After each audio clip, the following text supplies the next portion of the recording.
You're listening to RevUp, a podcast about faith, family, and moto. I'm John Parkinson, president of Panic Rev Ministries. And I'm Zach Cummins, former supercross racer. We're sitting down each week to talk with professional athletes about the unique crossroads of Christian life and action sports, to offer you a view into the motivations that drive those at the top. Hey, welcome back to RevUp, another week with Zach and John. Glad you guys are back with us. Just want to thank you guys. Thank you guys for tuning in, making this part of your week every week, hopefully now. And we are kind of a staple of your Thursday evenings. I want to bring a couple things to your attention. One, we have camp coming up, which is one of the things that most excites me about everything going on here at Panic Rev, Camp Rev. We have a camp in Texas at Swan coming up here in the late part of June. And it's just a great time. If you want more information, check out camprev.com. Zach has been to a number of our camps, and it's a huge part of everything Panic Rev, and hopefully a huge thing of everybody that is part of Panic Rev. Zach, you have anything to say about camp? I obviously endorse camp with all of my heart. It's something that has been hugely transformative in my life. Both in the aspect of serving and growing spiritually. I think the level of talent we've had rider-wise has been pretty unbelievable for the mission of spreading gospel. I think we've had a lot of amazing riders show up, and so that's always been fun. I definitely encourage people to check it out that are even remotely curious, because I know everyone that I've talked to and everyone I've experienced there has had a much more profound experience than they anticipated, right? Sure. A lot of guys went out because they wanted to train with Trey Kennard or Shane McElrath or whoever it was, and then really had a life-changing experience through that small incentive. So For sure. I definitely encourage people to get out and, hey man, get riding, get outside, right? Yeah. Now that we can a little bit. And there are some question marks out there as far as getting together and all that kind of stuff. If you're worried about that, feel free to reach out. But camp is going on in Texas, is going on here in California at Glen Helen. If you have any questions about that, please feel free to reach out to us. Would love to have you a part of everything going on at Panic Rev through camp. A couple other things. We are a nonprofit. If you're enjoying these podcasts, if you're enjoying other things going on at Panic Rev, check out our website, panicrev.org. You can get more involved in everything going on here and support this movement of faith, family, and moto. And we would be honored to have you a part of what's going on. So with that, we are just thankful that you're watching this and a part of RevUp and everything going on here with our guests and Zach and myself. So with that, Zach, how are things this week, man? How's things coming along? First week as a graduate, right? Like First week unemployed is what it feels like. Shoot, man. So I graduated. Last Wednesday was the official. My dad's made it abundantly clear. It wasn't until that ceremony, like when the degrees were conferred, then I was a graduate. He made me push it to the last minute. But since then I've been feeling the burdens of unemployment and this intense economy that we have. The job market's tricky, dude. So looking for opportunities, started applying for some stuff.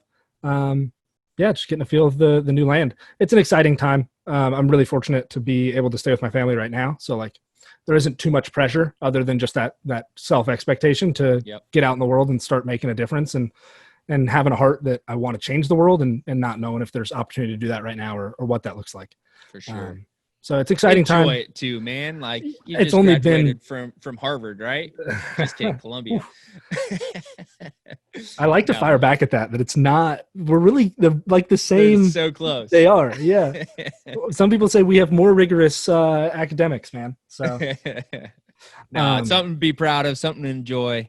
And as you said, in this time, that's tough to be in this looking for work. And there's so many out there without work. But at the same time, again, being who you are and the mentality that you have to work forward and what's next and put some goals out there to reach. So Definitely. Yeah. I mean, it's like I said, I'm super, super fortunate and fully aware of that. And don't try to, give myself too much credit, which is helpful in a time like this. That's humbling. And just setting small goals. I've been reading a lot more, a lot of stuff that I wanted to read. So I've been able to read a lot more books and get into the word a bit more, which has been cool. I've been able to encourage some friends from school to get into the word. And then we've been doing that together back and forth, which has been really cool. And then, Awesome. yeah, this podcast, being able to join you and do this kind of stuff is, it's nice to have outlets right For now. sure. And I think a lot of people are searching for that. So, yeah. It's important, right? Like we lose touch of a lot of things, and what are we doing to spend our time and this time that we have found on our hands that we didn't before? How are we spending that time? We could either be productive or counterproductive and find ourselves in a mess. So. I think so. I mean, throughout my period at school, so at least my 2 years at Columbia, the 2 years before that, I was still racing and going to school. But the 2 years I had at Columbia, like the academic side of things was really hard and took a ton of time, more hours than there were in the day. Sometimes it felt like, but I remember just telling myself over and over, like, man, I can't wait to get this accomplishment done and then apply this work ethic to something new and put that out into the world and reap the rewards of that. Sure. And I've really been looking forward to this like grind period where I'm young and I can just like put my nose to the grindstone and go after it. And then I graduate and it's like the entire world is just on pause. Yeah. So it's tough to grapple with for sure. For sure. Yeah. How about you? How about you? Are you finding outlets? Are you working hard or things slowing down still? Family time or? Still family time, still hanging out. We're back at the office almost 5 days a week. And just trying to get back to normal and hopefully, like I said, camp's coming up. And so starting to really push play on that because we didn't know until a couple weeks ago that we're going to be able to do camp. So myself is a little bit behind on preparing. So trying to get everything implemented, trainers and we have stuff out in Texas. So figuring out flights because I have to fly out there. So just trying to figure out all that kind of stuff. So we're back here, back trying to get it going and again, just be here for the community when needed. And try to do our best of God's calling upon this ministry and being the best husband and father that I can be at home. Come up short a lot. No, it's a good time, I think, for personal growth, right? I mean, like we can definitely reflect on ourselves and work on ourselves at this time. And like you said, just trying to get ready, be ready. Because when things go, as you're experiencing it, sounds like it's go. Yeah. You can open, hey, you better be running. Right. Yeah. And if you're not, you're going to be caught with your pants down. That's the way that works, right? Like, or is that a bad analogy? It might be a little weird in this setting, but I think I've heard that before. But something cool, right? Yeah. We're going racing this weekend, man. Sunday, going racing. Supercross starting back up. And that's on the same note too, I think, right? It really just, man, we've been waiting. It feels like it's been forever as a spectator, but I know as a racer, this has got to be like getting shot out of a cannon. Yeah. And like we just said, it's go time, right? Have you been going or have you kind of put it on pause? I think most of these guys have been going and are prepared, but I know a few of them were like, man, I don't really know if we're going racing. We're going to ease back into it. And then all of a sudden, hey, it's here. We're going. I think one of the awesome things that we've been able to experience through this podcast over the last few weeks is talking to different racers and hearing different mindsets about it. And now kind of having that perspective to look back and kind of wonder if some of those will work out, right? Right. Certain guys that were treating it like a boot camp period and are coming in working really hard. Other guys that were resting and waiting or thinking it would be delayed. And then knowing that we're going to Salt Lake where there's altitude, which is definitely going to play a factor. Races are pretty consecutive. For the lights guys, it's really only, about a week and a half that they'll be racing. Yeah, for the East Coast guys. Yeah. A lot of races in there, right? I think 4 races in that period or three or four, do you know? The first 3 will be the East Coast guys. And then a break. Okay. Yep. But yeah, I mean, as silly as it sounds, I think three races straight in a row in that altitude in the daytime. Yeah. We're going to really see what strategy worked out best and what strategy was the right strategy at this point. For sure. Yeah. And talking about altitude, getting back into 450 class, right? We got Eli out front, points lead, Kenny in second, only 3 points down. But does this altitude give Eli a little bit of advantage where he trains, where he lives there in Cortez, Colorado? What's that look like? I think so. That's my opinion. I think that's a popular opinion right now. So to put it really from two angles and what I think are both totally real perspectives on this. Eli does train at altitude. Eli is comfortable with the way the bike functions at altitude, right? His body is set up and is trained to be able to handle those conditions. It's something that's really difficult to transition into. I remember kind of reading up on that a lot more toward the end of my amateur career. Just we had Mammoth every year was at altitude, and me trying to understand the best mode of, was it go a week early and start cycling up there and give up that last week of riding and get your body acclimated to altitude and your body comfortable handling, less oxygen? Or is it going the day before and not making your body do that switch, just depriving it in the moment? And there are different theories on both sides. The thing is, the 450 guys are going to be there for 3.5 weeks. So they're going to acclimate at some point. Is that going to happen on the first Wednesday, right? Is the first Sunday going to go great? And then the first Wednesday, all of a sudden, we're going to see a lot of guys suffer. I don't think we'll see that with Eli. He doesn't have to make that change. That being said, right, and that is a huge advantage, Ken Roczen is a championship contender and is a winner at the top level of athletics. And I think that is a statement in itself that deserves a period at the end. Guys that can win. I think I remember Mitch used to say that to me a lot, and he used it in the perspective of the fastest guy in practice is often the fastest guy in the race. But really the deeper meaning of that is the fastest guy on the track is going to be the fastest because he is the best and he knows he's the best and he can perform the best, whether it's an oval or a tight supercross track at, Mile High. If you're going to win, I think you put yourself there. So I think, long-winded answer there, I think Kenny will be there. I don't think this will be that huge set. I do think it could affect a rider like El Hombre maybe a little bit more. And I'm not saying he's not a gamer. I totally think he is. Is that a dig on him going on his own? Not really, with Alden? It isn't. It's not meant to bust his chops at all. I promise. But looking at the history of, he suffered from altitude sickness a couple of times in the past. Absolutely. And so that extended stay there could be a problem for him. And the fact that you can't leave and come back over and over, which may be worse anyways to leave and come back. But you can't. You have to stay in the state of New York per the rule, or the state of Utah. I'm sorry. Per the rules. New York would not be racing. That's for sure. I'm sorry. My heart's still in the city, man. It's my city now. I'm with those people. Yeah. With that, man, like, I do believe Eli has an advantage in this. Yeah. But at the same time, like, I think we're dealing with a different Eli Tomac this year.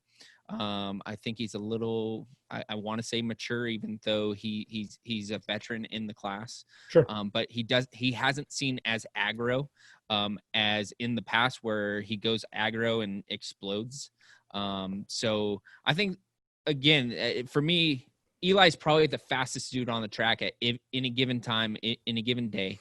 Kenny, I can challenge that with the number 9 is showing up this weekend, who has been the fastest guy on the track every race that he was at. Sure. But he has not put it all together in the main either. Okay. He was out front, A2 or A1. A1, he almost won. And he blew up like he normally does. I'm not going to take that shot. As a friend of the guy, I'm not going to take it. Well, I mean, hey, man, it was a very minor mistake, and he still fought hard for that win. I don't know that was a self-implosion. That was legit. AC's been that one was real. Way better than I've expected as a rookie. I think, like Eli, I think he's also matured as a rider this year. For sure. I think we're seeing a new AC. I will agree with that. Yeah. But I'm excited, man. Eli, Kenny, like I said, 3 points apart. Anything can happen in what, 7 races I think they're going after. Yeah. I think, again, pointing back to that kind of level playing field and Eli, just the fact that we expect Eli to have the advantage, or conditions being fit to Eli, I think Kenny will step up. I can point back to the last race we did at Daytona. I saw the track layout for Daytona, and the people that I was talking to about it, we all felt like it was very, very clearly tailored to Eli.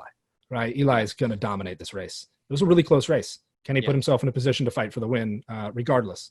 So and Daytona, that's just Eli's domain, really. Really, exactly. And it was more of an outdoor track this year, being that it was kind of an homage to the past. Right. The track was much more tamed, much rougher. It was like, hey, this is where Eli Tomac dominates if he's going to. For sure. And Ken Roczen stepped up to the plate. So that'll be exciting. A lot of guys, going back to the AC point, we've got guys coming back. We've got new guys getting in the mix. So close championship and riders that could steal wins. Yeah. And just like you said, like on the first 3 rounds over there is going to be 250 East Coast. It's pretty tight in the points chase there too, with Sexton followed by Shane down 10 points, and then unfortunately RJ is down 18 points, but he won't be lining up, as he decided, as we learned on our podcast, he decided to go get knee surgery, being that Supercross was supposed to be this later on in like September. So there's close points there too with Shane and Chase. Yeah, and I think we also lose Jordan Smith as well, right, to a surgery. I mean, yep. I think that was more of a mandatory surgery than an optional surgery in his case. Yep. So definitely a changing field. I don't know if the removal of those riders will change that much. I would really like to see RJ race. I mean, obviously he is not. We know that. We talked to him, and assuming they go racing this weekend, we know he won't line up. I think he has the potential to make that an exciting championship. Without him, I don't know that it will suffer that much between those 2 front guys. Still going to be an awesome battle between those guys. I totally agree. Yeah. It's just a bummer that for RJ won't be lining up. Absolutely. Being that he was told that they're not racing until September, and that is why he had knee surgery. That's a bummer for RJ, right? Like he went out and had the surgery to be ready to go race when the first date was there. Obviously things are changing. We can't hold people's hand to the fire on everything that has been put out there, but he ultimately had this surgery to be racing in September. That's a bummer. But again, hopefully he'll be back, and racing's going to be good. Again, I'm just bummed for RJ. Absolutely. I think silver lining to that, going straight to it, is that he will come back healthier. He'll come back stronger. He'll have outdoors, and he has another Supercross season available to him. Yes. Which I don't believe, and correct me if I'm wrong, you definitely know his situation better than I do. I don't believe Shane does. Right. Right. So Shane is in a position where we already know Chase is going 450s for outdoors. I'm assuming that's stayed the same and hasn't changed. Shane has the outdoor series as well, but doesn't, to my knowledge, have contract in hand. So that's something to keep an eye out too. Like Shane has got a lot more riding on these, real close races coming up in the next week and a half. I believe we did the points, I think, after 2 races. If he's in the top 3, he will point out after the first 2 rounds here. He's not there yet. He's not there yet. Okay. So he's got 2 rounds, top 3, which if he's not in top 3, he's in big trouble. But yeah, so he doesn't have a contract for next year. He's racing for a contract next year. And that puts you in a tough situation, because you're going racing with so many unknowns, and with a different schedule, racing every Sunday, every Wednesday for the next, I think they have 5 rounds. They have 5 rounds with a shootout at the end. I think it speaks a lot to his confidence right now and his ability, right? Like his belief that he can go out and win a championship and earn a ride. There's something to be admired about Shane saying, hey, I'm going to show up and I'm going to push it through this week and a half of less than ideal situation to try to prove my value. I'm looking forward to that and seeing, what comes of it. It'll be good racing no matter what. I'm looking forward to, I think Jet Lawrence comes back. Jet Lawrence comes back on Does Hunter, or is he waiting for outdoors? I don't know. I haven't seen any updates on Hunter, if I'm being totally honest. Yeah. Coming into the season, he was most definitely labeled to be racing outdoors. But with this, I didn't see that if he was racing or if he wasn't racing. Sure. And with that, what coast is he racing anyways? Because he could race either one. Oh, actually, I think in that point, I don't think he could he? And that they only, technically speaking, sure. I think the rule was that they were only inviting the top 40 in points. So that is the rule, but I know, sorry to over more flexible. Yeah. A, is going to be way more flexible being on a team. B, I don't know if they got 40 dudes to come. That's a great point. Yeah. Right. Especially if you were to go East Coast, I imagine there's less than 40. Yeah.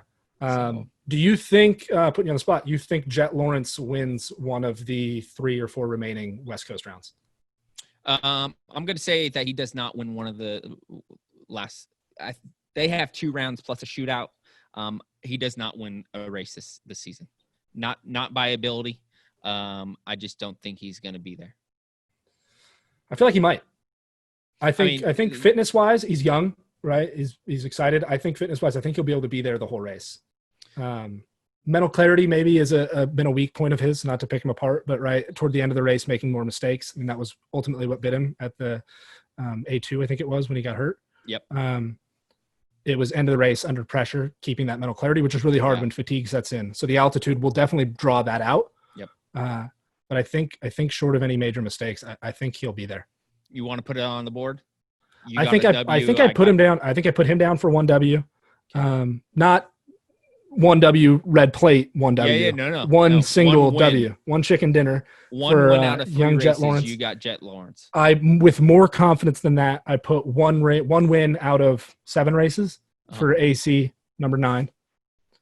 I think he can get it done. That's big. I also feel like maybe we'll see Barsha win another one too. All right. I could see Barsha. I don't see AC. But here's some things we could put on our boards. You got AC 1 win. I got AC 0 wins. You have Jet 1 win. I have Jet 0 wins. So I get one guy. You get the field twice. I love these odds. I'm just saying. You gonna call anything? Nothing crazy. I'll go bigger than what I wanted to go. Cooper Webb gets a W. I think that's a given. A given? He's got to beat Tomac. He's got to beat Roxon. You're telling me Barsha's got to win. You're telling me that's true. I guess I have too many. I have too many winners now. Right? Yeah, I got 5 winners in 7 races. Yeah, that's tough. I didn't study mathematics. That's tough. and then you want me to go bolder? This is a fan. Shane wins the title. Oh, they're gonna bring up Kevin Windham. K-Dub's not racing. You think Shane gets the lights title over Sexton? He's 10 points down. He wins. It's a big claim. Listen, I'm obviously I like Shane. I love Shane, man, like a brother. Ain't nothing against Chase. I'd be happy to see it. No, Chase seems. I don't know Chase personally. Seems like a great dude, and obviously works very hard and is deserving. I'm looking forward to it. I got nothing hot to say there. No, I'm okay with it. All right, this is live though, right? So are we putting any stakes on this? Like, Chipotle, something's got to be right. I'll do a dinner. I'll do a Chipotle dinner. Okay. But are we doing on all of these? We got to do. It's got to be a bunch of individual. One. Each one is an individual Chipotle dinner. Yeah. Yep. I don't want to lump sum because I'm not putting all those things under one basket. Right. Yeah. We can't do that. Individuals. Okay. So Shane doesn't win the title. You get dinner. AC. Well, I'm not doing that one. I'm not doing that one on the air. Whoa. I'm not betting against Shane winning the title. There's no part of me that's going to hope for him not to. We both are rooting for. I'm not doing that. That's messed up, man. Because then there's that small part of me that is like, hey, I don't want to have to spend $8. Maybe dude, you're that jacked up. Listen, guy, the pocketbook's. I told you I'm unemployed. We just talked about. I just told you I'm unemployed. Fair. I'm not going to be sitting here rooting against Shane in the last turn for the championship. That's fair. Fair. All right. I don't know what you're ordering. You get guac. Its prices are going up, man. We got a base bowl or base burrito. No queso. Just base. Another dude coming back, whose perspective we can definitely get on all of this. Kyle Peters. KP coming back. Excited to get him part of the show and get his viewpoint on all of this stuff going back racing. And that is our guest tonight. So he's coming back from being injured and bigger than that, winning the Arena Cross Championship. So we're going to take this time, welcome Kyle to the show. And here we are. Kyle, how you doing, man? Doing good, guys. How you guys doing? Doing awesome. Just hanging out, doing our thing, and trying to get back to it. That's a hanging in there. I don't know if I agree with awesome, but hanging in there, staying alive, continuing through this. I guess wild times. I mean, yeah, awesome on the inside, I guess. I don't know, man. How awesome are things? Let's be real. How are things for you, Kyle? You're in North Carolina, right? Yep, still in North Carolina. So we haven't been hit like super hard with the whole lockdown thing. You can take it as serious as you want to take it, and so honestly, like Club MX has luckily still been open, so not really much has really changed. I mean, you can't go out and eat and but ultimately, like my life is still training, riding, running, able to go outside and work out. Just can't really go to the gym. but other than that, like not really too much has changed other than just the whole craziness around me. Has club been like completely open to everybody? So, They haven't closed down at all, or what's the program over there? no, not really. So the first few weeks, like they were tentative. They didn't really want people going in and out of the place. That could possibly go catch it and then bring it back. Yeah. But ultimately, like I've been able to still go ride, put in my time, supercross track. So it's been good. It's kind of a funny thing with, like, I think our sport in particular, but like you get into these kind of programs with your facility and you have a core set of guys anyways that are always interacting. And so you're kind of in that like social distanced or quarantine kind of mode already. It's been kind of, I think on the amateur side, a lot of guys are displaced by this, right? You can't go to public tracks. You can't train. Even here on the West Coast where guys tend to go to public tracks, even at the pro level. But the dudes on the East, like I've heard from Faulkner the same thing, that like it's not really any change other than when they go to the grocery store now, they're like farther apart in line. Yeah, for sure. Like I'm saying, like going in coffee in the morning, or you can't go inside, you can't go out and eat, like sit down and eat. But really, like I didn't really do that much anyways. Sure. So, I just can't go in the gym and work out anymore. But I mean, yeah, ultimately, like life hasn't been too much different. People around, obviously, and there's people been affected by it. Huge. But me personally, myself, just doing my thing. Yeah. I'm in a position where, so like my dad is immune compromised. He's on a heart transplant list actually. Okay. And he has been for a while now. So, I mean, it's okay being here with him, but like I left New York City. It's awesome to not be in the city anymore. But now that I'm back in California, I straight up don't go outside. Like I'll go to the backyard or like for a small walk around the neighborhood, but I'm dodging people and like crossing the street when they're walking. Zach's been back in California for like 3 months, but I haven't seen him in person. I haven't seen anyone. I've seen him. I went to the drive-through like a week ago, and I started to get social anxiety because I haven't interacted with someone, and I was like, oh dang, like I got to talk to this lady and like exchange information. It's gonna be rough. On that note, though, like I am interested to see, like on the racing side. I think for you it'll be either tomorrow or the next day, right? Like actually going to the race. It feels like that's going to be a really weird shift for a lot of guys that have been in this bubble where like things aren't that different. And then going to Salt Lake, being in the stadium, I feel like it's going to feel a lot more like how I'm like, oh, dude, the world is changing around me.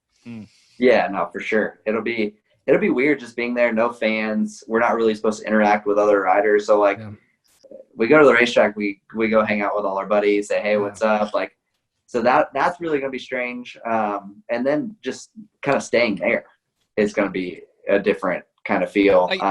How are they going to be policing this? That's kind of what Zach and I have been talking about too, right? Like, how are they going to police this kind of stuff? How are they going to say, hey, Kyle, you can't go say hi to Shane or Zach or whoever that guy is you want to go say what's up, right? Yeah, who knows? Like, are they going to have multiple people out in the pits? Like, oh, no, you can't go over here. Like, I don't see it being that strict, but, I mean, it could. Yeah, again, they're putting these rules and regulations out there, expecting and having you guys like accountable for yourselves. There's no way that they could police and control all of it themselves.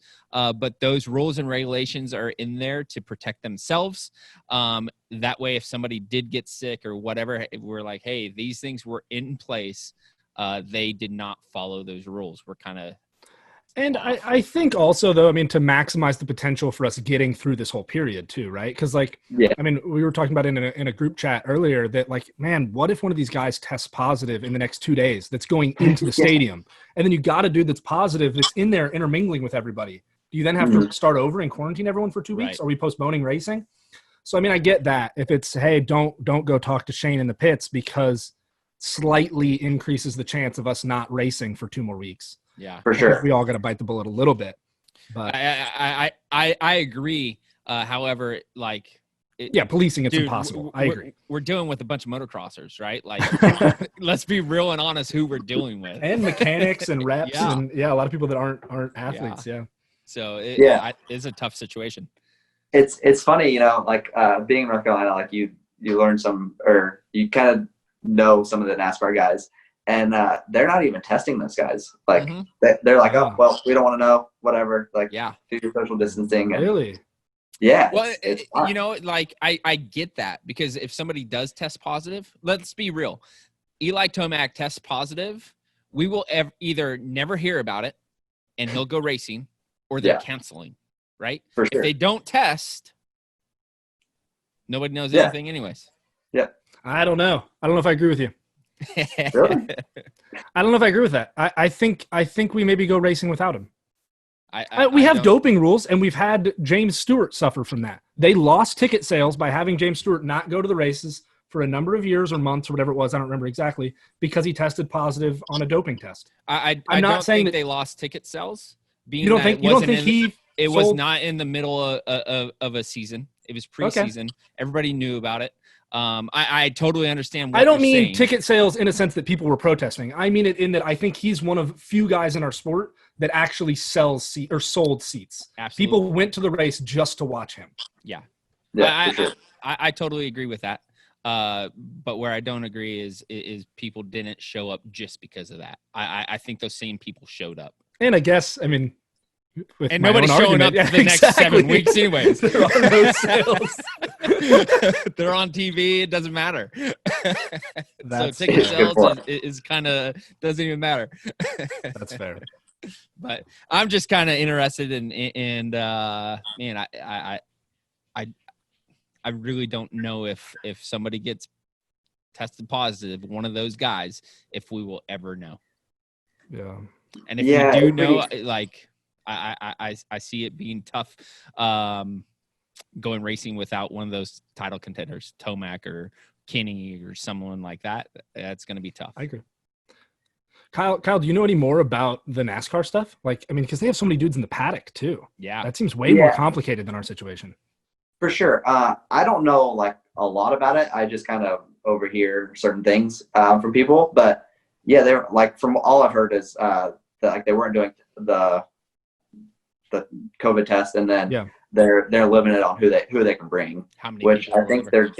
they're getting a little bit more lenient on like people's spouses and significant others and whatnot. But yeah, it's kind of strange. Talking about testing, have you how's your feelings towards getting tested, man? Like, you ready to get a cotton swab up your nose? Like, People say how bad it is, Yeah. and whatnot. have you been but, practicing I at home? mean, Sticking Q-tips in there. Yeah. there's been like millions of people tested, and it's like, Yeah. well, if they can do it, like it can't be that bad. Sure. Sure. So, Yeah. Just uncomfortable. I don't think it's going to be like absolutely terrible. Just a little uncomfortable. I saw an Yeah. Instagram video today of Tony Alessi getting his test while going into the stadium. Yeah. And it No looks unpleasant, but it didn't look like he was in pain. It's Right. just, yeah, yeah. Yeah. yeah. It's not, I'm sure it's not gonna be the funnest thing I've ever done, but it has to be done. So, Right. Do you know a lot else about like what guidelines they have for you guys? Like, have you been limited on how many people you can bring with you, or? yeah. So, like they sent all the riders a sheet. You could bring 2 people, and you basically have to have your mechanic on there. Mhm. And I could bring one other person, whether it was like a team manager or someone like essential to the team. Okay. Gotcha. So as a so- privateer, you get 2 as well? Yeah, I got 2 as Okay. well. So I luckily, didn't really classify you as a privateer, but I guess somewhat. yeah, for sure. So like I had to put my mechanic down, and then I put down my dad. He's gone to all the races with me for Cool. ever. So thankfully he's able to come with me. Yeah. So does that put dad like staying in Salt Lake City with you? Like, how's that Yeah, work? He's got to stay. Like they're going through all the same precautionary measures that the riders have to go through. That so to get tested, they have to know where we're staying at the whole time. Yeah. We're in it. Yeah. What is the situation, or do you know the situation with like, because John and I have been talking about this, say like a goggle rep, right? Because it's a job that it feels like from the outside, like, oh, the goggle rep doesn't have to be in the race. He doesn't have to be there. You could just send goggles. But I was talking to John. I know, at least in my experience, when racing, it's really kind of important to have that guy, especially for some of the athletes that don't even know how to put goggles on. But like, Yeah. or, I mean, tear-offs. They know how to put goggles on, but like tear-offs and roll-offs and whatnot. Do you know, are those guys going to still be there? Like, have you been able to talk to people? Will reps still be there? Or? I talked to the 100% guy, John Kuzo. Uh-huh. I actually just texted him. I was like, hey, like, because I wasn't sure even that question at all either. I was like, do I need to bring stuff? And he was like, no, thankfully, like, I'll be there. But I don't know if that's the same for like all the guys or just a limited, like, select few. I know some of the factory teams are able to bring like engine guy and suspension guy, which they have as well. So I think they're kind of trying to work with us a lot on kind of who can be there and who can't. They obviously don't want everyone there that you can bring, but I think they're being cool about making sure we have what we need. Yeah. It's tough because it's like, I mean, you go that borderline of like entourage, you know, and like, hey, that's my man friend. That's the guy that grabs my sandwich from the fridge and that's all he really does. That guy probably doesn't need to be there. But then there are certain guys that it's like, hey, maybe the chiropractic guys do need to be there, right? Like maybe Doc G has to be there. So it's like a tough balance between, is that dude essential? Well, other dudes don't have someone in that position. So you obviously can get by without him. It's tricky. Yeah, it is. It's gonna be weird, man. Yeah. It'll be interesting to see, like, once we get there, check out the field. Having no one in the stands is gonna be it's gonna almost be like a press day. Like I know you and I have both done press days, so it's like I think it's gonna end up being cool, just different. For sure. Again, I think it's gonna be way more relaxed when we get into the third round or things, you know, and everybody starts getting a little more comfortable. Or something will have gone crazy by then. And if that happens, then like, right. But hopefully one of the two is going to happen. Ideally we'll be in a groove where it's relaxed. Absolutely. Yeah. But just going and showing up with the unknown is kind of like, man, I don't know. This is going to be really sketchy. The rules that are in place are really gnarly. I think it's going to be way more relaxed than what is really implement or out there right now in front of us. And again, those things are there for Feld and AMA to cover their back ends. Rather than, I think they're going to be implemented for the most part, but not like crazy gnarly, strict, because it just can't be policed that way. Well, and you get that with the idea that like you can't leave the state of Utah. Sure. And then you don't have to get retested. That's a pretty relaxed rule in itself. Yeah. Like, are they saying that you won't get it in Utah? Right. And the other thing is group of 10, right? Well, you got in a semi, right? How many guys are in a semi? You got 2 riders. You got at least 2 mechanics for each rider, right? Or one mechanic. There's more than 10 dudes associated with a team. So, but they're in one semi. How does that work? Right? Like it just doesn't work. I'm going to be in the semi at the same time with somebody that's outside of my 10, right? Like it's just not going to work that way. But I feel like they have all these restrictions and they're putting everything in place to kind of cover their backs, where some situations it's going to be almost impossible to really lock down and happen. But for sure. But yeah, we'll see. It seems like everyone's pretty willing to assume a certain level of risk, right? And I think that's fair. I mean, we always do that, you know, with racing. So I think that part's fair too, you know. I'm also curious, going back to kind of your press day comment, because I agree with that. And that's something I've been thinking about, is the idea that racing, it's going to be hard to convince your brain that you're racing for points, I feel like. Oh, absolutely. When you line up at the gate, like the Sunday races, a number of them are day races from what I've seen, and no crowd. Like it's going to be, there's not like time qualifying is, I think, just for gate pick essentially, right? Like everyone's in the race. Yeah, I think so. So that build up to like there really being something at stake, it seems like it'd be tough to line up and have the same adrenaline that you have at a night show.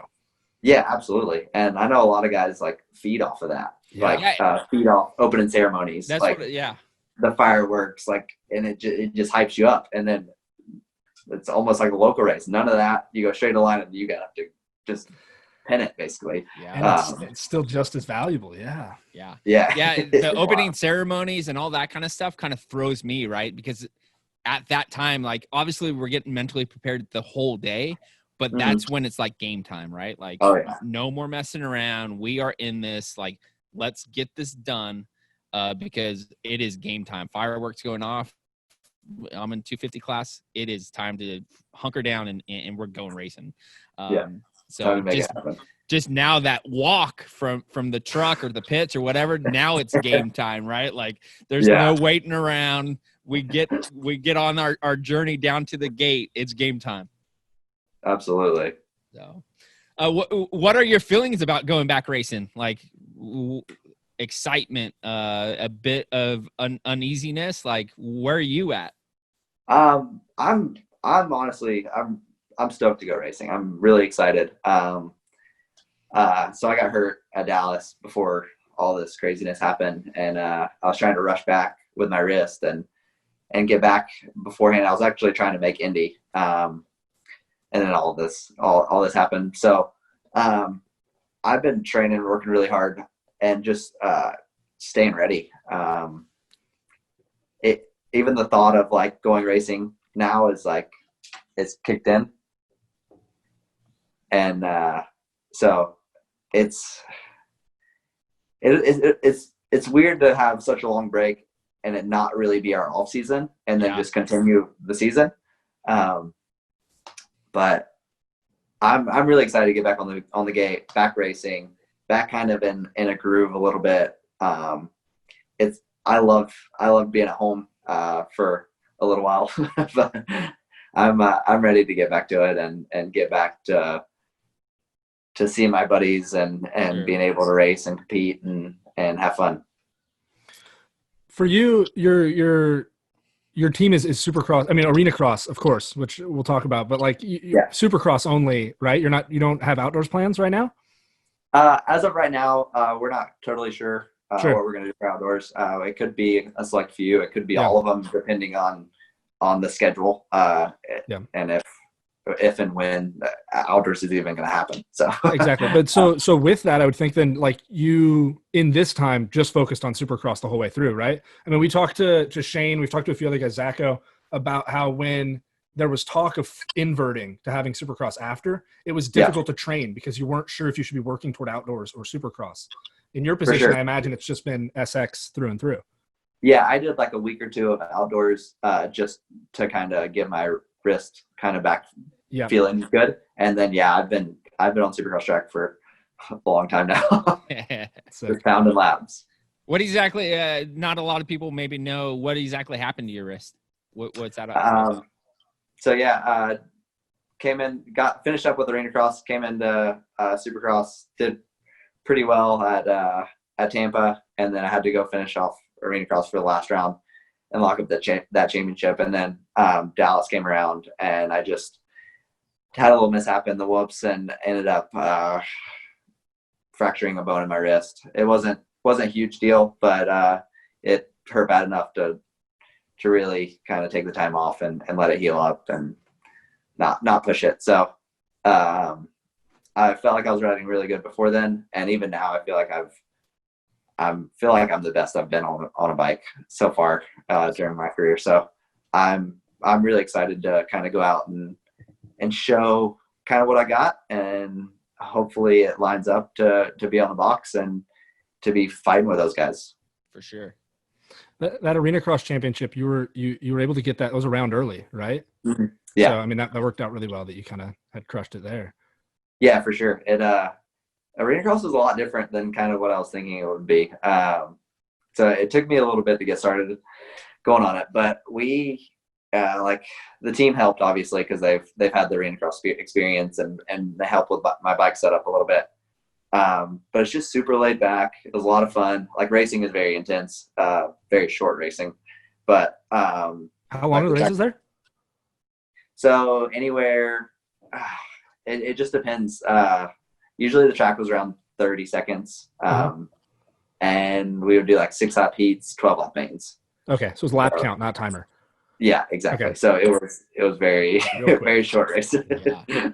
So it got the intensity up there though. And then my teammate Jace Owen really he put on a fight, so he made me work for it. Did you have to race the last round with your wrist, or you didn't race that last round? So I got hurt. They took a break during arena cross, and then I came in to do Tampa and Dallas. And I broke my hand at Dallas, and then I had to go back to finish. I had to do one more race before the last round to lock it up. Okay. So Got it. So one race with the broken wrist, and Yeah. then skipped the last round. Got yeah, it. exactly. Dang, So that's pretty wild. What Yeah, was that like? Again, like you've had a fairly decent career, to be real, right? Like you look at your results and what was it like to get back in the winning ways, right? Like it's been a little bit, right? But give you some confidence and get you back up there. For sure. Winning's always fun. Doesn't matter what you're doing. We're all super competitive. To cut in real quick, like at my house, nobody likes playing games with me because I don't play games to have fun. It's just to win. Like anything we do, we win. We're here to win. Doesn't matter. We play for keeps. Monopoly, I'm winning. That's right. And if I don't, I'm pretty bummed. But yeah, no, Arena Cross was a lot of fun. The team I was on, David Eller and all these guys, we just made it really fun. We went there. We were able to kind of check out the cities. We wouldn't race until later in the day, and even ride until later in the day. So it was cool to go check out new cities, new venues. The riders, the camaraderie in the pits was a lot more relaxed, more like a local race or a GNCC race where it's not everyone's not just banging heads a little bit. But yeah, obviously winning does wonders for your confidence, and that ultimately I kind of took that into the first round of the Supercross, thinking I was going to do really, really well, and was planning on it, but ultimately had a crash. And yeah, just kind of bringing that back to just got to bring that confidence back with me to Supercross. I believe I can be one of the top dudes, and now I just got to prove it. For sure. What you mentioned the pits and all that kind of stuff. Like, is the race day is completely different than a Supercross day?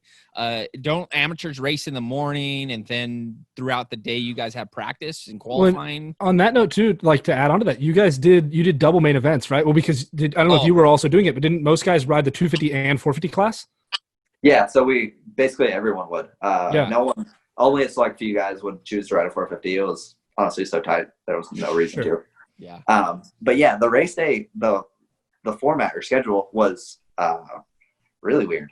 So we wouldn't start practice until 4:30 in the afternoon, and we'd get two rounds of practice. They were both probably 5 minutes apiece, and then we wouldn't start racing until 6 or 7 at that night. But amateurs raced from I think 9 in the morning all the way through the day, even in between our mains, like they were racing.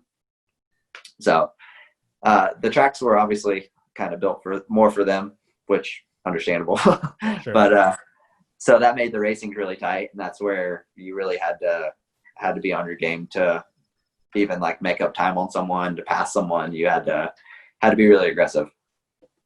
Is that similar? I mean, the tracks just being a step down from like a legit Supercross track, to me, they seem gnarlier than maybe the Arena Cross ones, but you did the Australian Supercross series a few times now, right? Yeah. Is it kind of like a tighter version of that essentially, or totally different? Essentially, yeah. In Australia, they had a few tight rounds where they were in like hockey arenas or just the smaller arenas. But the Arena Cross this year, like we had really small arenas, and then we had a few like pretty big ones that could have fit like a full Supercross in it.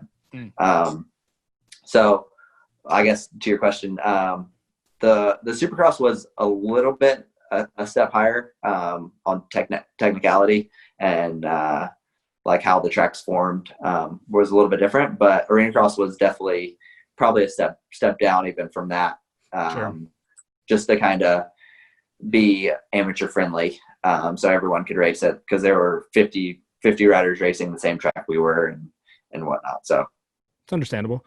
I mean, it was cool to see. I mean, the races were all still televised. Like I have them all recorded, and it's still, I mean, being like you said, still kind of a step down in that regard. But I mean, yourself, Jace, Darian, Stanky, and Bitterman, like all pretty legit. I mean, Darian obviously being new to Arena Cross, but otherwise pretty proven Arena Cross guys. So there was no lack of talent showing up given that kind of lower tier track setup.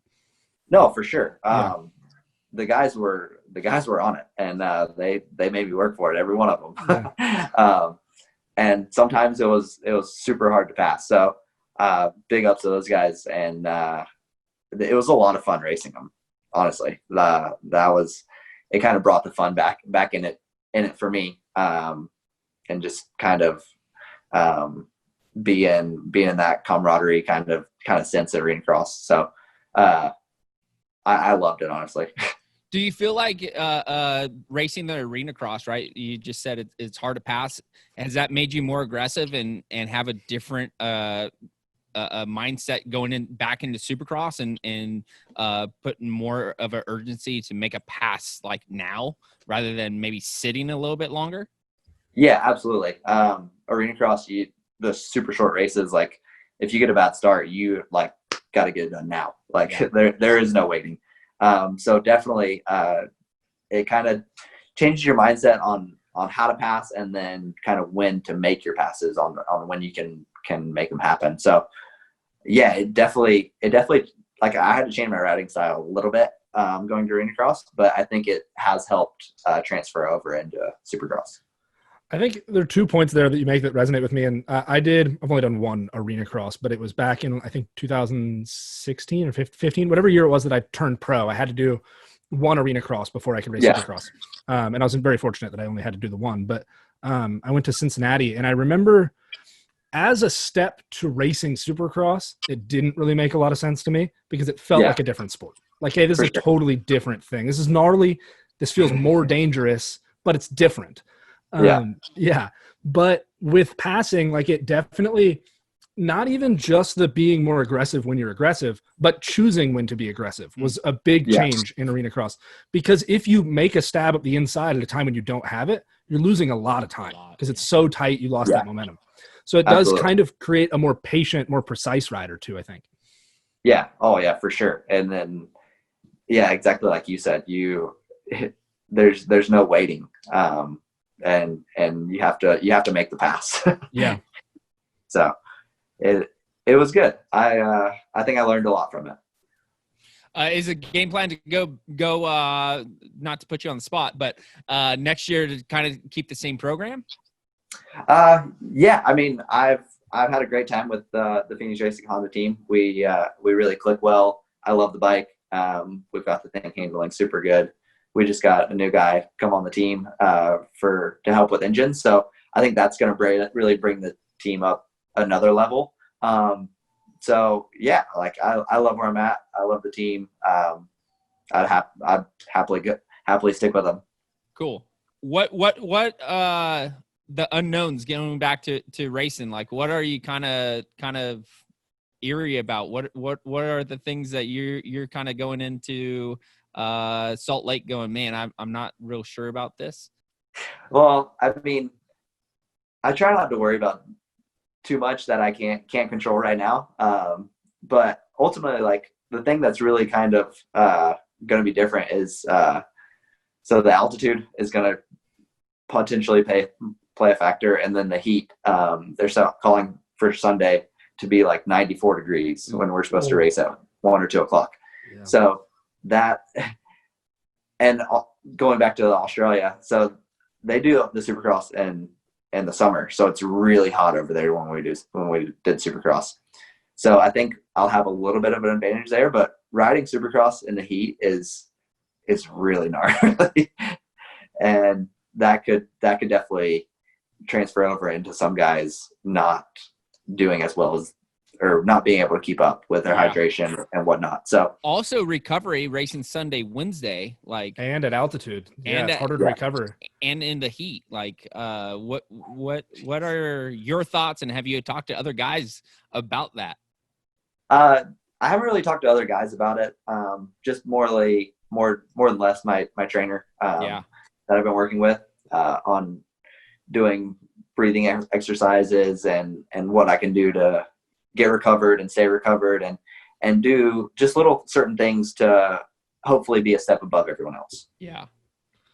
That's gnarly. I mean, the recovery is going to be crazy. The heat, mixing in the heat. I mean, so I've raced Salt Lake once, and I was pretty winded. I think I had gone in with like a rib injury beforehand too. I Oh, crashed earlier yeah. in the week. Yeah, I crashed on Tuesday riding a supercross track backward. I cased over the face of the triple, and then Oh, endoed no. and augured into the next jump. So I like cracked a rib and tore some cartilage, and then went there and just like showed up to the Oh, race, and it was miserable. But I can aside from imagine. the fitness side of it, which is tough, and the breathing side of it, I remember having a loss of power, like because the altitude Oh, and the engine, absolutely. Yeah. the bike's a bit slower, and it could just be my memory being far enough removed, but I felt like there was almost like a bit of a delay feeling too. The bike doesn't have quite as much snap or response. No, for sure. So the last round that I did in arena cross was actually at Salt Lake City. Oh, okay. That works out. So yeah, it actually works out good. So like I kind of know what to expect with my bike. And I know it's going to be slow. Like it's just going to be slower than what I'm used to. Everyone's will. Yeah, of course. Yeah. Exactly. So like I know to expect that going in. So that's not a big deal. It's just how technical they make the track. If they make some super gnarly 3 in that only a couple guys can do, and yeah, it'll be interesting to see if they kind of tame the tracks down a little bit to start off with, or get straight back into it. It's a funny thing of like, there is kind of that disconnect sometimes between the Dirtworks crew and riders I remember the year that I went there and had that situation, the finish line jump was like a 70-foot triple right out of a turn. And it was weird that the finish was a triple, but it was a massive triple, and 450 guys were casing it in the first C practice out.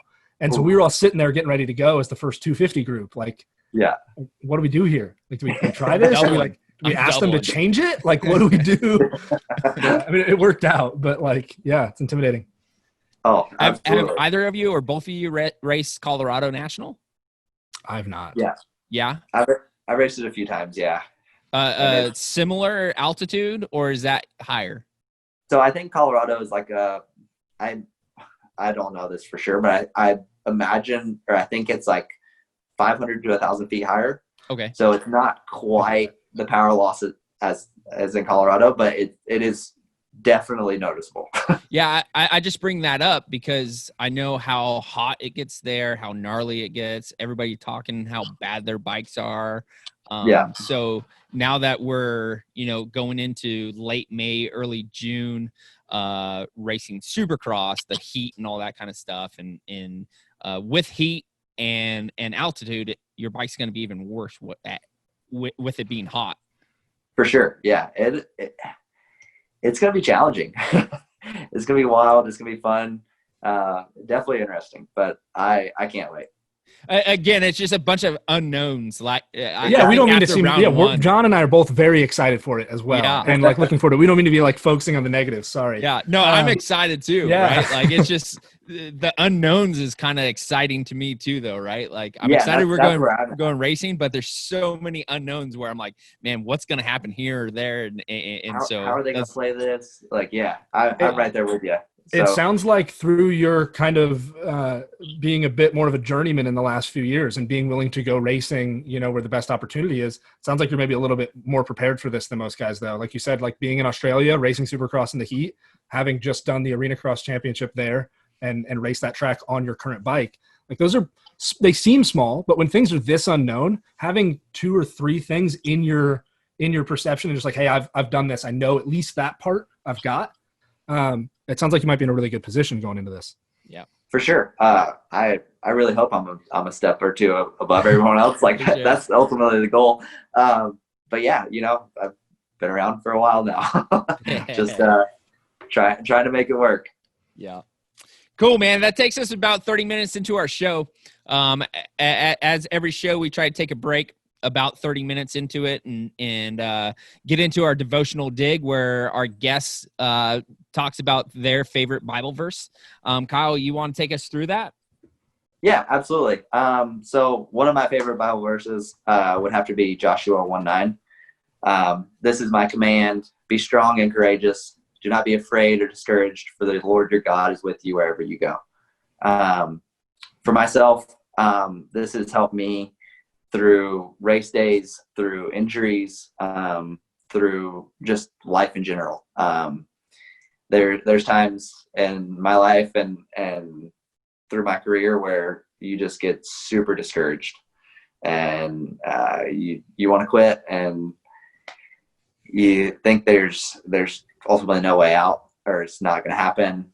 Career's done. But this verse kind of brings me back to all the commands from God, and just knowing that He tells us that He's with us wherever we go. He tells us to not be afraid, and that's one thing that's really clicked.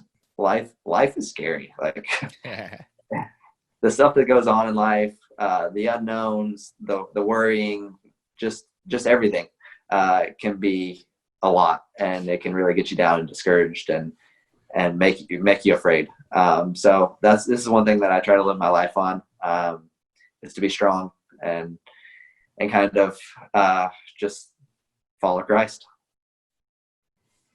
I think that wherever you go element of that, like, so we talked about this, John and I talked about this same verse last week with Ryan Sipes. And I think it is one that really can strike at our hearts as racers, right? Like that command aspect of it, that charge, right? That you have authority, go out and do this thing, and I'll come with you, is so empowering and like hits me as well. And I feel like just in this week, thinking about it more, wherever you go, that idea that when we tread into the uneasy waters, certainly, right? Yeah. And that's something that's easy to focus on. But also for me, like, I used to question myself sometimes as a racer. Hey, am I really doing work for God? Like, this is something that I'm passionate about. Absolutely. But I think there's that element of when you're delighting in Him, when you're seeking Him in relationship with Him, He is with you wherever you go. And like that can be on the track.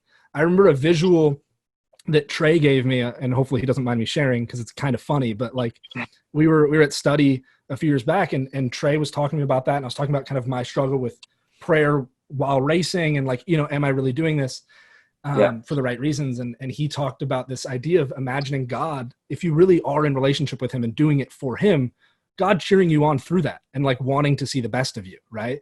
Mm-hmm. And so like this idea of like Kyle's coming through the pack and God and some angels are like, yeah, let's do it. Like, let's go. He's making passes. Come on. And it's like kind of funny. And I don't mean to like satirize it entirely, but it is kind of awesome to know the Bible tells us, like, if we charge forward with His command, He is there. He is supporting us. He has our back to push us all the way to the line in everything. For sure. Yeah. I honestly haven't really thought of it like that. So that's, that's something really cool. And yeah, thank you for sharing that. It's kind of brings in a different perspective, to which I'm a big fan of that. Yeah. A couple of things that I've put into some of the guys' heads is number one, be strong and courageous, right? With that,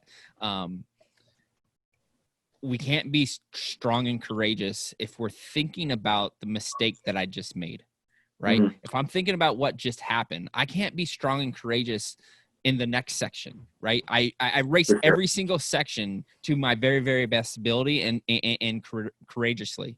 And if I'm worried about what just happened or the guy that just stuffed me or whatever the circumstance is, I'm not able to give my very best and be strong and courageous in the next part of the track, the next race, and anywhere we are in life. Take it outside of moto, my next meeting or whatever, right?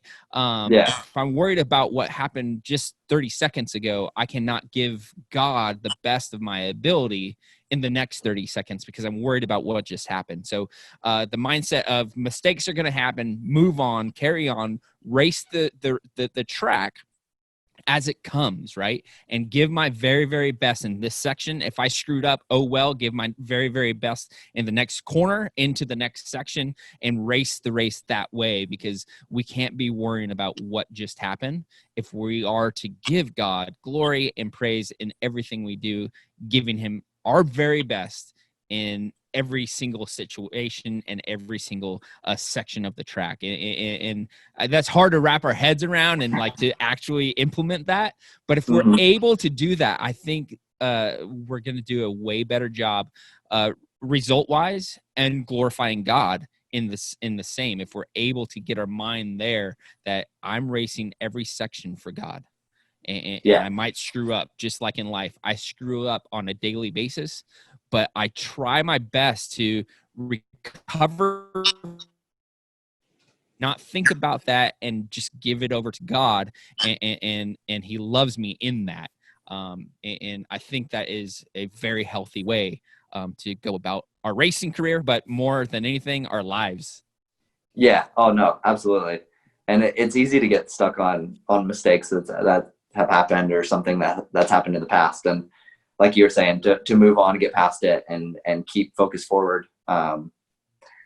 That's life.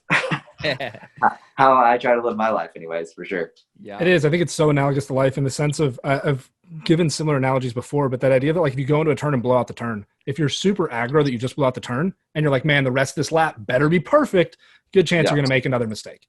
Like, you got to move on. But when you get back to that turn on the next lap, hey, I blew out that turn last time I was here. I'm going to be a little more patient coming in. I'm going to make a change so that I don't make the same mistake. And in that regard, I think it is really an awesome way for us as racers to like parallel to how we should move forward in life. Hey, don't just forget about it. Remember it, but move forward from it. Definitely. I couldn't agree more. If you don't mind me asking, but like on the topic of bold and courageous moves, we were at camp a couple years ago, and I was there for it, which was pretty awesome. When you were baptized. Yeah. I also was baptized at a camp hosted by John, Panic Rev Camp. Whoa. That I went to, hosted by the Lord, transmitted through John. John was the vessel. No, but so like when I both of us went to the camp as instructors, right? I was baptized at a camp in Washington, I think earlier the same year, or maybe just a year before. I too went to as an instructor. Like to coach kids how to be better at riding, and viewed myself as a Christian, but I personally had never been baptized before. And I didn't really plan on it going into that. Can I ask, like, did you, what prompted that? Because it is a courageous act, especially in that environment where you have this kind of, position with the kids. Yeah, for sure. No, definitely. I wasn't planning on that at all. I knew it was like he had did that at all the other camps, but going into that, like even walking up to like help fill up the pool or whatever we were doing that day, I definitely wasn't planning on getting baptized. And at that time, I could just really feel the Lord talking to me, telling me like, this is probably like, and I wanted to do it. So the Lord was speaking to me, and yeah, just had to make it happen. I think back, like at mine, I had planned on being baptized like soonish, right? Was the thing in my head, which I think can certainly be kind of an evil thought, really, when we keep saying soonish for months and months and months. That's a lie. But for me, it was soonish. I had been going to camps with John like for that summer and instructing and like helping with baptism. And then I think it ties in really well to what we're talking about here with like mistakes. There was a sermon that John gave, and as a part of a demonstration was like to take something that's really holding you back in your heart. And we actually we wrote them on a piece of paper. Each person kind of wrote something down, and we nailed them to a physical cross. And then John took them all off the cross and like disposed of them. I think we burnt them. We burned them. Yeah. And he said, when you take that thing off the cross and put it back in your pocket or put it back in your heart, basically, you're diminishing what was done at the cross. Jesus died for all of these things, right? And you at your absolute worst. And for me, like realizing, hey, me thinking that like I'm not worthy of baptism is not me saying Zach's not good enough. It's me saying Jesus isn't good enough. And I don't believe that. Was a huge pivot point for me. And for me, like right then got me to walk up and get into that like dirty kiddie pool in the cold water. Which yours was way worse too. Yeah, Kyle's was on concrete. Was pretty clean. Yeah, and it was warm out. Yeah, it was kind of best case scenario. I don't know how yours was, but it worked. It was perfect. And thank you again, John, for doing that and having me at camp. Like that was such a fun time hanging out with Trey and Zach and everybody. It was a blast. Yeah. I'm just honored that we're able to do those things and get all you guys together and have fun. And you guys, the two of you guys being baptized at camp is unreal to me, that God puts those types of deals, and neither one of you guys planning on going, hey, I'm going to camp and I'm getting baptized at this camp. And God just stirring up in your heart and of that, and now is the time. That just is unreal to me, and just shows how God can and will work in people's lives when we're obedient and open to His calling. It's unreal to me. Well, we couldn't do it without you. I appreciate it. So there's something awesome too to like seeing, I mean, your journey, right? Like that, obviously anyone, the step of baptism, like that's a massive point in a spiritual walk. For me, and I don't apply this to anyone else, it was my desires of my heart were changed, right, through that process. Absolutely. I didn't go back to racing. I wasn't really where I needed to be with racing, skill wise or injury wise or whatever. There were a million other factors, but like I didn't have the passion in the same way. And so I stepped away from racing. But we talked again, like Ryan Sipes brought up the same verse and talked about how like his kind of renewed heart in the spirit pushes him more into racing each day. For sure. It's cool to see like someone like yourself. We've had similar experiences with baptism with John, unprompted at camp in a safe environment. And then kind of really having a heart after God can lead in so many different places. I imagine that's really exciting as a racer.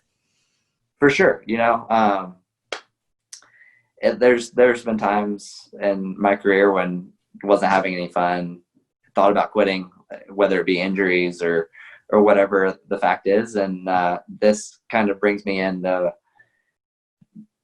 be strong and be courageous and kind of do it for God. I try to do everything for God, obviously, but you know, He kind of renews my strength every day to go out and do the best I can with training and riding and really just that and just having fun with my buddies. That's one thing that I will miss 100% when I do retire, but hopefully I got a few more good years left in me and yeah, that's up to Him though. For sure. Yeah. I think that's huge too. You know, if we have a faith in Jesus, to understand that, hey, we can do anything that is on our hearts, right? Like God gives us callings upon our lives and gives us desires, right? That riding a dirt bike is not bad unless that's not the calling that God has on you. If God is calling you away from that or calling you away from something else, but we continue to pursue it, right? Because of our selfish ambitions, our selfish desires, eventually He's going to smack you side the face and say, wake up, I'm calling you elsewhere. But until that time, like that He has given us a different passion, continue down the path that you feel God calling you to and the passions that He has given your heart with everything you have. And I think that is success, no matter what, whether we finish 20th, we DNF, whatever it might be, but we give God all glory, all honor, and we are doing it for His glory. It's a win. Yeah, I absolutely. Very well said. It is hard. It's hard to get there, right? Being that hopefully it's not 20th. I mean, hopefully it's not 20th. Hopefully He wants us better than 20th. I don't like to lose monopoly, right? Yeah. So again, we don't want that, but at the end of the day, if we gave everything that we had, God is satisfied with our performance, if it be a 20th place, right? Like again, I talk about Asher, my son, a lot because I'm trying to get this through his head. We raced BMX the other night and he got second. He's 7. He got beat by a 9-year-old. That's pretty big difference in BMX. Sure.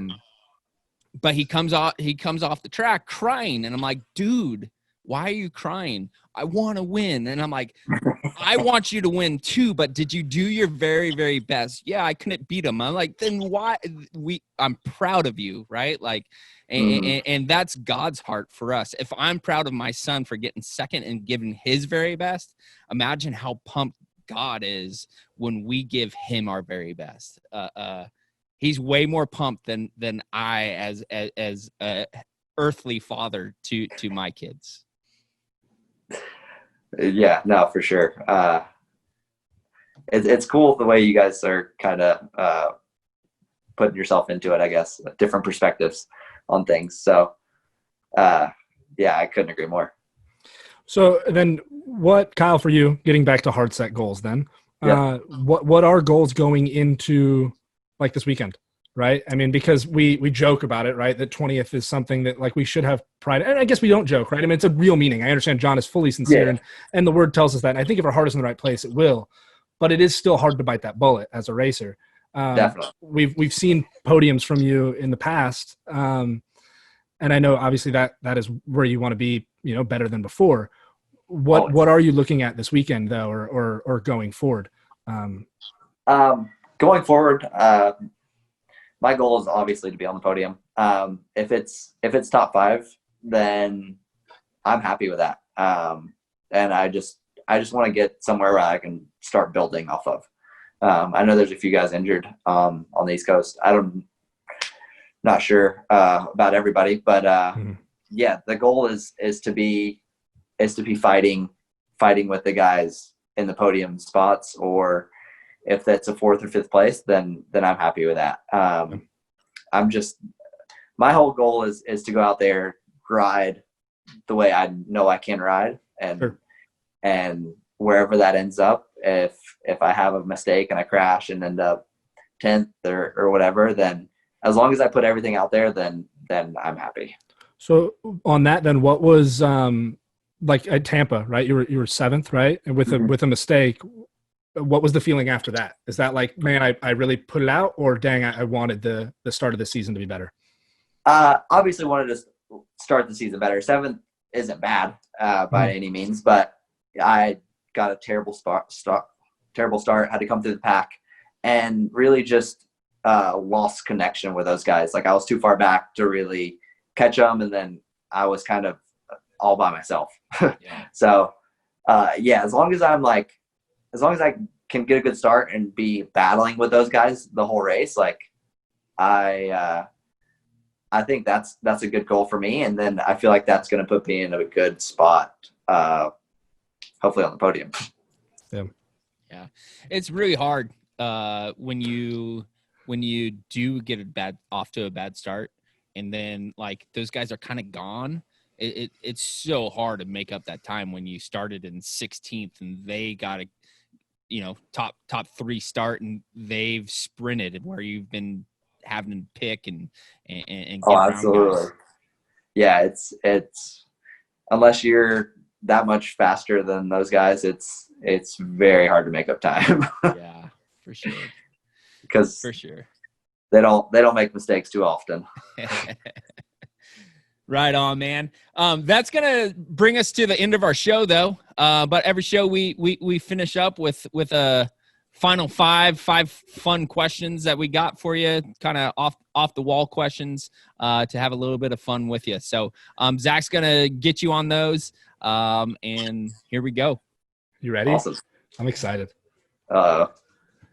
First question, man, and they're just kind of light. I mean, you don't have to be super correct in this one because this one's going to be tough. Okay. You've been given an elephant and you can't get rid of it. What are you doing with it? Whew.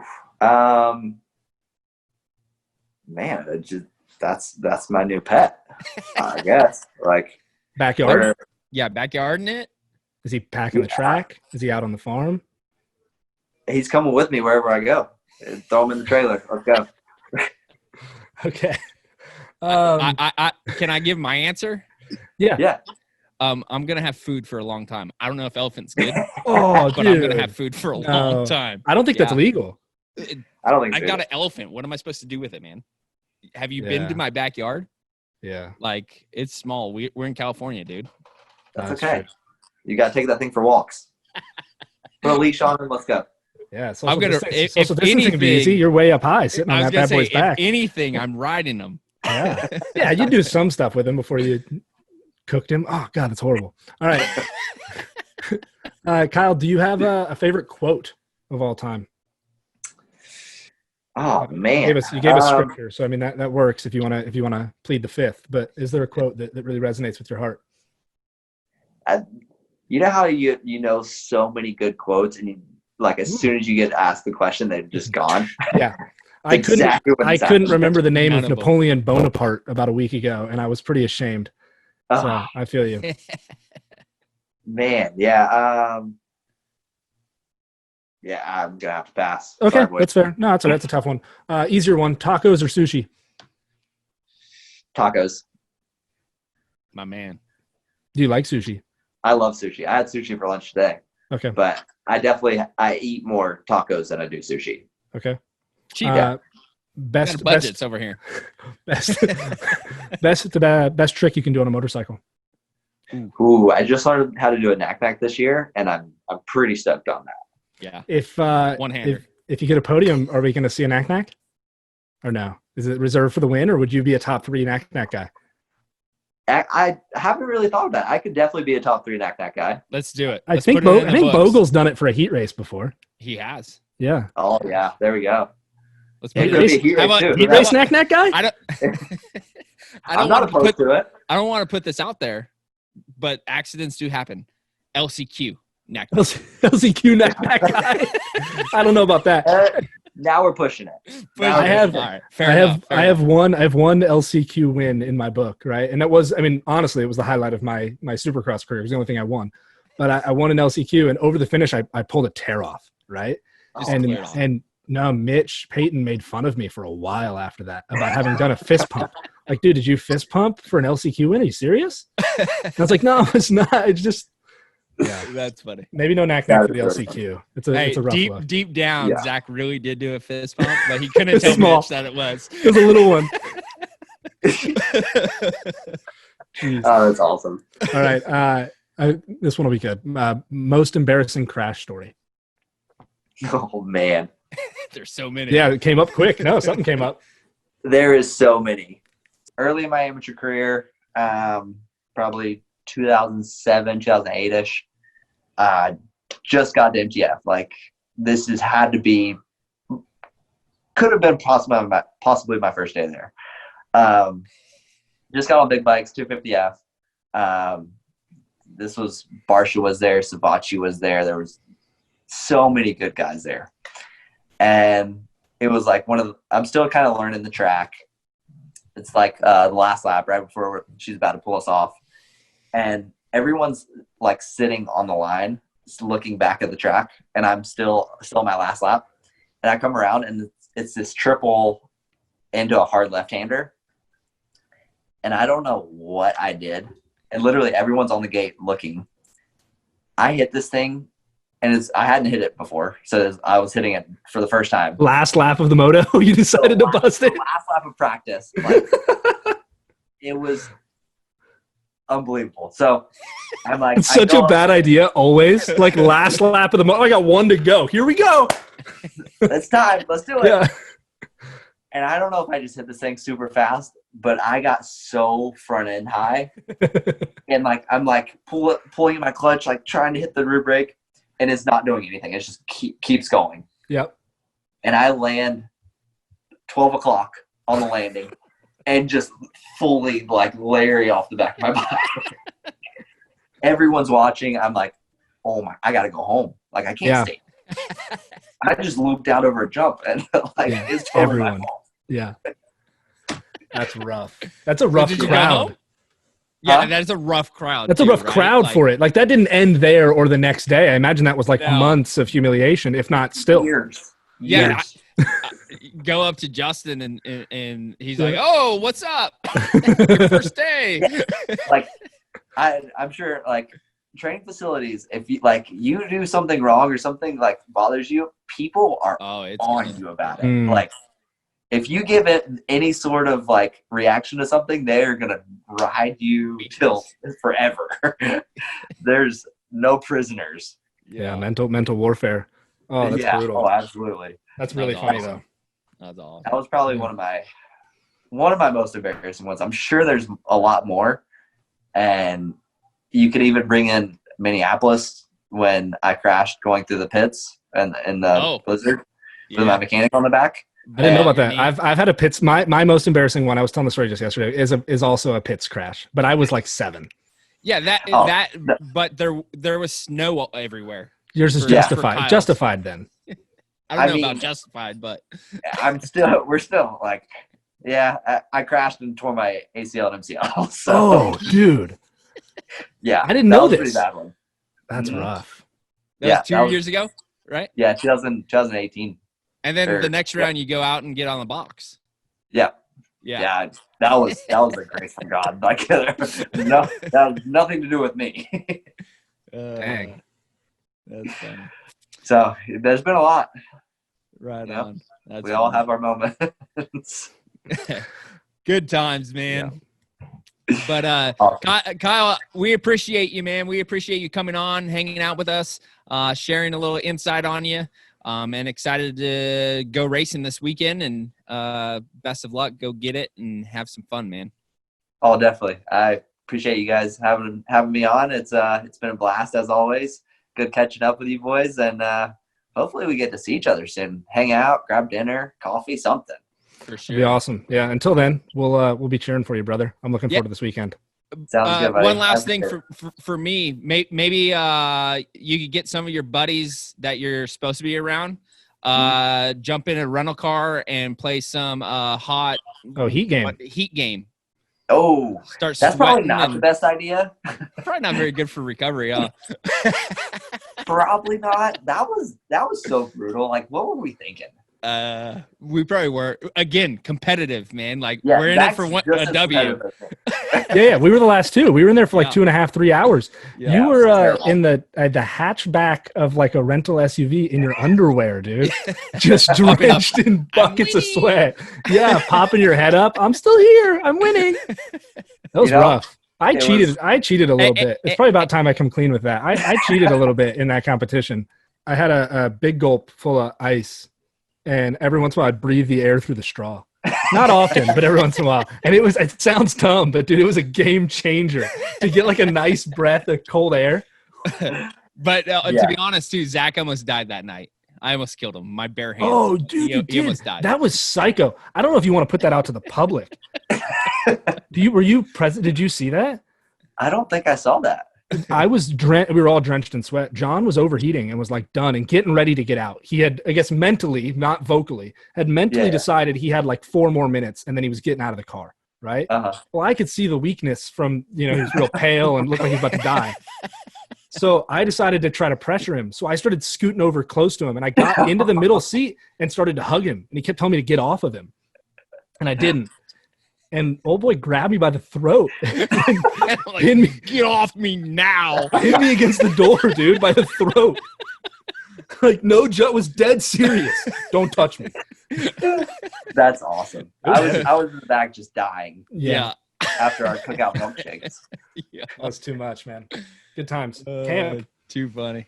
Hopefully we Good can get times back at to camp. Got to get back to Campers camp don't soon. know what they miss out at. Right. Late night milkshake runs. Those are good times, boys. Good times. Looking forward to the world getting back to that. That'll be fun. Right. Thanks for tuning in to RevUp. Be sure to hit the subscribe button so you don't miss any new content. Check us out every Thursday at 5 p.m. And if you're interested in learning more about Panic Rev, head over to panicrev.org or follow us on Instagram. Until next week, I've been John Parkinson. This has been RevUp. Stay healthy and God bless.